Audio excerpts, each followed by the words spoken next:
Hello नमस्कार and you have started watching sustainable Duniya with me Saurabh Shukla. So आज के इस वीडियो में we will discuss about world economic forum's global risk report 2024, जहां हम डिस्कस करेंगे कि दुनिया आने वाले 2 सालों में और फर्दर लॉन्ग टर्म में अगर देखें तो 10 सालों में कौन कौन से रिस्क से होकर गुजरेगी और इसका इम्पैक्ट क्या होगा सोसाइटी पे और पूरी दुनिया पे, और वो कौन कौन से स्टेप्स हैं जो इस दुनिया को लेने चाहिए ताकि इस रिस्क को अवॉइड किया जा सके। So this video is going to be an eye opener for you all. So please watch it till the end and let's start. So अगर बात करें हम इस रिपोर्ट की, so global risk report is released by World Economic Forum every year, and World Economic Forum conducts the Global Risk Perception Survey, which is known as GRPS, which underpins this global risk report. और इस साल की जो सर्वे हुई है GRPS के द्वारा, उसमें they have taken 1490 experts insights which were across the academia, business, government, the international community and civil society. The responses for the GRPS 23-24 were collected from 4 September to 9th October 2023, basis on which this report has been published and different risk has been highlighted in the short term period of 2 years and long term period of 10 years. So looking back at the events of 2023, there were plenty of developments which captured the attention of people around the world, while others received minimal scrutiny. Vulnerable populations grappled with lethal conflicts from Sudan to Gaza and Israel, alongside record-breaking heat conditions, drought, wildfires, and flooding. Societal discontent was palpable in many countries, with news cycles dominated by polarization, violent protests, riots, and strikes. Although globally destabilizing consequences such as those seen at the initial outbreak of the Russian and Ukraine war or the COVID-19 pandemic were largely avoided, the longer term outlook for these developments could bring further global shocks. But like when the from this GRPS survey, the outlook for the 2024 looks little bit you can say risky, because most of the respondents have given a negative outlook for a shorter term period of 2 years, and this has further worsened for the coming 10 years. So जैसे कि आप इस screen पे देख सकते हैं regarding this short-term impact and long-term impact. So around 30% of the respondents have given or have said that the world is going to be stormy or turbulent in the short-term period of 2 years. So this stormy means that the world is going to face some global catastrophic risk, and turbulent means that the world will be facing some elevated risk of global catastrophe. So within the span of 2 years, this is 30%, like which is very significant amount of number there for the short-term risk. But if we look at the long-term impact of 10 years, this is very scary, because around 63%, if you can see these two bars, so around 63% of respondents have said that the risk is going to be stormy or turbulent. So from this report, the world should ready and start thinking what should be done so as these risks should be avoided, because this looks very scary as of now according to this report. So now if we talk about the global risk ranking by severity over long and short-term impact, then on the left hand side you can see the short-term span of 2 years, like how the risk will be and how the ranking is being provided by the World Economic Forum report. And on the right hand side you can see the risk within a time span of 10 years. So and also you can see on the left hand most side of on the screen, you can see the risk categories, which is being divided into five categories, that is economic, environmental, geopolitics, societal and technological. So from this 2 years and 10 years risk, you can see like which all risk fall under which category, whether it is from economic or geopolitical or environmental or the other mentioned risk categories. So let's dive deeper into the risk being ranked according to this report. So let's first talk about the 2 years risk, like the globe which is going to face these risks within the 2 years of span by 2026. So the top one is misinformation and disinformation. So this is going to be very critical, because this 2024 is facing a lot of election periods, election is going on in different countries. So, and one of them is the world's largest democracy and the most populated country, that is India. And for India, this misinformation and disinformation risk is at the top for this particular year, because elections are there, and as we have seen from the past elections from different countries, the elections are being, you can say, a lot of people try to manipulate the things, and different wrong information is being passed on the internet regarding the different parties or a particular organization or particular person, and that can influence the elections. So this is going to be a very important point, and this is at the top for certain countries due to the election season. Then the second one is extreme weather events. Like this is the one which needs no introduction, because last year people or countries have seen a lot of disasters which that have occurred across different parts of the country, whether it is cyclones, whether it is drought, whether it is earthquakes, whether it is floods and droughts. So there are a lot of things which have happened across the countries. So this is on the second. Then the third one is societal polarization. So with this rising conflicts and rising, you can say, different societies are facing, or you can say, becoming extreme in their thinking. So if we talk about with respect to India, so within India only there is some religious, you can say, polarization which is happening across the country. And this is not only in India, across the whole globe, where the society is being polarized on the basis of thinking, on the basis of the religious practices and all.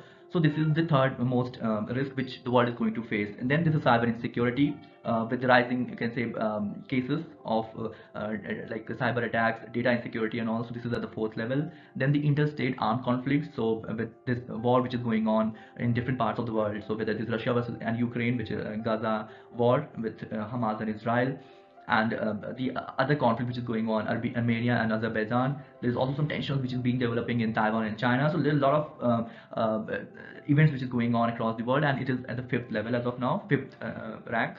Then lack of economic opportunities. So after the COVID-19, economies are being grappling to rise, or to fight against the economic downturn which has taken place. So this is another one of the challenges which the world is going to face. Then inflation is at the seventh position.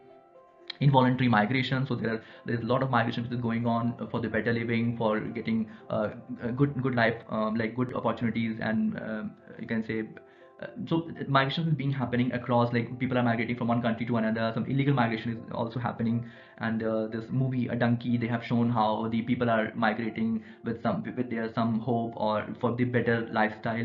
So this is again at the eighth position in the overall risk.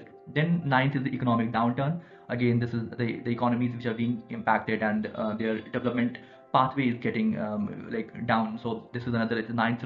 This is placed at the ninth level, or ninth rank. And then the final one is pollution, which is again this is the at the 10th rank in the overall short-term risk. And if we talk about the longer term risk, then again, extreme, most of the events are with respect to environmental risk, they fall under the environmental risk categories. And the first one is again extreme weather events. Second one is the critical change to Earth systems. Then biodiversity loss and ecosystem collapse. Then natural resource shortages. So all the first four comes under the environmental risk category, and I think no introduction is required, because all the four are at the like world need to take in action with respect to whether it is climate change adaptation or climate change mitigation. World should, developing countries should be, or least developed countries should be given the funds so as to decrease that adaptation financing gap in these countries, because a lot of countries are facing the wrath of climate change, and there is less amount of funds which is being transferred to these countries to fight to adapt to those changes. So again, these four are the critical risk which is going to be in the coming decade. Then the fifth position is against misinformation and disinformation, which we have already discussed in our 2-year short-term impact as well. Then sixth position is adverse outcomes of AI technologies. So again, this is going to be a very big challenge, and already a few countries, especially UK, has taken some initiatives on curbing or draw some regulation around the AI technologies, because people think that this is going to be a great risk in the upcoming years. But the regulations are also failing with respect to AI technologies, because UK government and certain companies that work in this AI space, they have protested against the regulations which is being drawn out to curb these technology. So definitely there is certain steps which need to be required from the companies to, you can say, have checks and balances on the AI technologies. Then seventh is again involuntary migration among people who migrate from one country to another country, or some illegal migration which is being happening. Then cyber insecurities again in the 10-year span, also then societal polarization and the pollution. So you can see most of the risks are overlapping within the 2 years and 10 years time span, though the ranks are some up and down, but overall the our planet and our countries across the globe are grappling with some or the like major, which is like environmental risk and the economic risk, or the societal risk. So now people need to go through these risks, and world should start taking actions so as these risks should be minimized, and how these risks should be, you can say, covered, and there is no major consequences of these risks in the upcoming years. Now we will discuss about how to respond these global risks. So according to the report, this global risk report, there are four specific categories or four specific steps via which we can counter the global risk, or we can minimize these global risks. So the first one is localized strategies, and second one is breakthrough endeavors, and third one is global actions, and the last one is cross-border coordination. So we will discuss one by one. So first one is the localized strategies.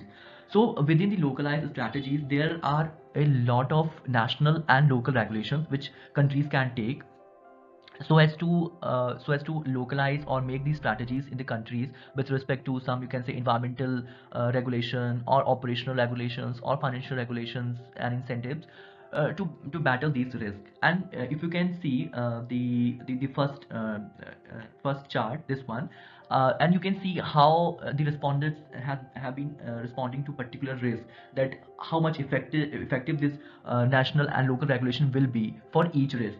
So you can see for the censorship and turbulence or surveillance, 64% of the respondents have mentioned that this will be an effective methodology or effective step if we regulate the censorship and surveillance with the help of some local regulation. Then it can also help in checking the economic activity, some illicit economic activity. Then we can also prevent the biodiversity loss and ecosystem collapse with the help of national and local regulations. Then inflation can also be will be kept in check with the help of this step. And likewise, there are other risks as well, like pollution, then adverse outcomes of AI technologies, adverse outcome of frontier technologies, and disruptions to critical infrastructure. So all these can be kept in check with the help of localized strategies, which is national and local level regulations with respect to these issues. Then if we talk about the breakthrough endeavors, so the report has basically talked about the role of research and development within the countries so as to deal with certain kind of risk. And within this research and development, there can be new technologies which can take place. There will be some early warning systems that can help in battle some of the natural disasters, like cyclones, or flood, or any other natural event like lightning and all, you can see.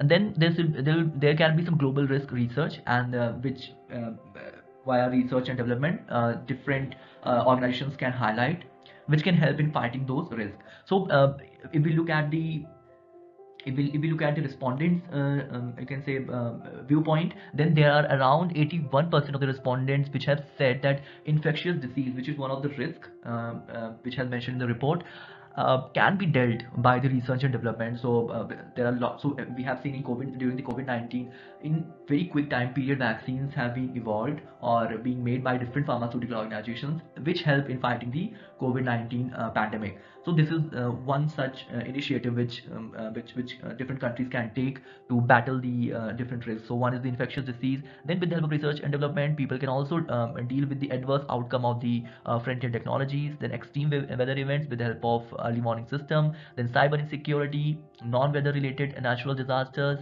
Then some chronic health conditions, pollutions, and so on and so forth. You can see in the list. So all these different risks can be dealt with the help of research and development, which comes under breakthrough endeavors. Now the third one is the collective actions. So this diagram is about talking about the collective actions which can be And one example of collective action is corporate strategies. For example, ESG reporting across the organizations or different companies. Then there can be some resilient supply chains or social initiatives or public-private partnerships, etc., which comes under the collective actions. And one such example is the of the collective actions you can see within the Japan. You can see how they have developed their whole system where they can counter the earthquakes. And in the recent days there was a huge Richter, like, there was a earthquake which occurred there with a huge scale of at the Richter scale. So, and how they have managed to overcome that earthquake is a very good example of the collective action in Japan. Then, in the second example, in the second case, which was the breakthrough endeavors, there was an early warning system. How Bangladesh has developed an early warning system to tackle with cyclones. So that is one good example in the breakthrough endeavors. You can read how Bangladesh has evolved with time, and they have avoided the damages which is being done by the cyclones. And just and that and another great example is of Japan in the collective action, that how they are dealing with the earthquakes which occurs very frequently in Japan, and how they manage very less amount of damage due to those natural events. So within the, now if we come back again to the corporate strategies, which includes ESG reporting, resilient supply chains, on social initiatives, etc., we can see that there are different risks which can be countered with the help of these actions. So one is this, like labor shortages can be countered. Around 53% of the respondents have said that labor shortage can be targeted with the help of this corporate strategies. Then 52% have mentioned about unemployment can be targeted with these corporate strategies. And like on there are different risks as well, like cyber insecurity, then pollution, technological power concentration. So all these risks can be targeted with the help of corporate strategies. Now the third one is last one is about the cross-border coordination. So cross-border coordination is basically about the global treaties and agreements. For example, one of the great example is UNFCCC, or the Paris Agreement, Montreal Agreement, and WTO and all. So all these are the great examples of cross-border coordination where different countries meet together and decide on a global course of action, like how different countries should do to tackle the impacts of different issues, let's say climate change and all. So if we talk about the respondents' response, like how they are looking at it. So a lot of respondents have mentioned that biological, chemical, or nuclear hazards can be mitigated with the help of the cross-border coordination. Then geo-economic confrontation, some interstate armed conflict and all can be resolved with the help of cross-border coordination. And one example which I want to give you, that this pollution, and this is like this is my view, that this Delhi pollution, or during the Diwali time period, which happens in India, can be also done with the help of both India and Pakistan coming together and work on the root cause and how to deal with those. Because similarly, in Pakistan side of Punjab is also facing the same kind of impact of pollution that Indian side of Punjab or Delhi is facing. So cross-border coordination can be helpful in dealing the air pollution during that time period. So this was all about the global risk report and different types of strategies or steps which we can take to respond to those global risks. So that was it in today's videos. Hope you have got to learn a lot from this video. I would be very happy to hear from you as well. What are your thoughts with respect to this global risk report, and what kind of risk the world is going to face in the upcoming years, and what should be our strategy to deal with these particular risks. So yeah, please comment down in the comment box. I will be happy to go through it. And till then, please take care of yourself, and please do like, share, and subscribe my channel. Till then, bye bye, namaskar.